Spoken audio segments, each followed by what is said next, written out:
Hello everyone, my name's Kaza Erzman. Some of you know me as a LARP girl, and today I'm going to show you how to get your LARP on at Gen Con. Alright, we're going into Gen Con.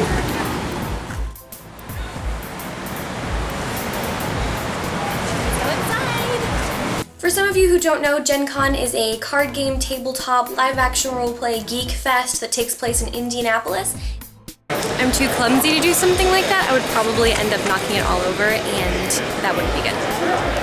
And I went to Gen Con this year to get a taste of all the different kinds of live action roleplay that it had to offer. My favorite part about going to Gen Con is getting to see all the different kinds of LARP. You have representatives from AmpGuard, SCA, Nero, Nordic style LARPs. They're just everywhere, and it's so awesome to get to see them all and play them all. So, if you're going to Gen Con, I'm going to show you how to fully embrace all that there is to LARP at the convention. If you're new to Gen Con, you might want to go onto the registration list and see all the different kinds of LARPs that you can pre-reg for and buy tickets for before you go, instead of being a noob like me and trying to get into all the cool LARPs that are all sold out. True Dungeon, I'm talking to you. You don't want to not have a ticket for something that you really want to play, because they usually sell out. However, if they do sell out, great places like Games on Demand and even some of the Boffer Combats will allow you to play at any point in time. I'm doing like 1,000,000 damage. The next part.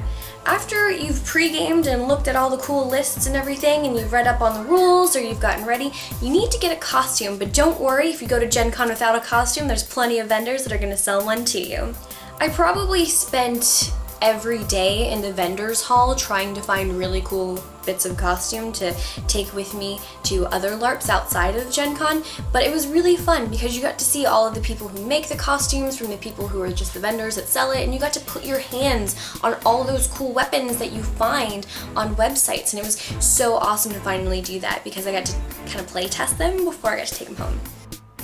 And don't worry, if you're a little short on cash at this point, you can still find a place to make your own boffer weapons.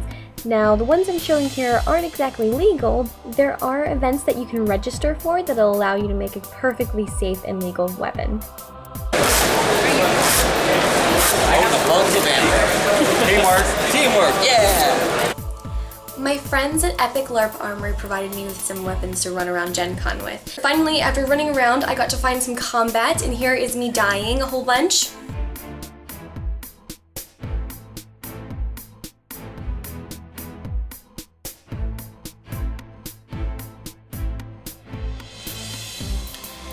Thank you guys at AmpGuard for killing me. I had a great time.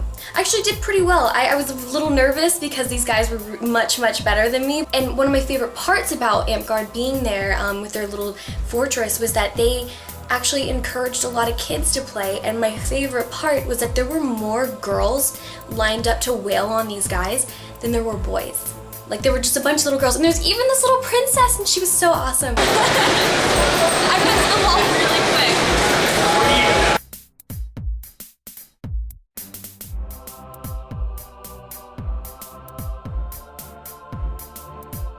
So if you're looking to go to Gen Con and get your LARP on, don't forget to check out all of the different events that are going to go on. He looked me.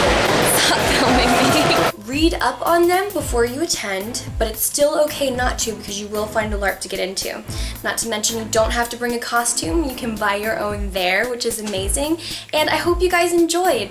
Don't forget to subscribe, leave your comments below. Thanks guys for joining me at Gen Con, and I'll see you next time on Battlefield.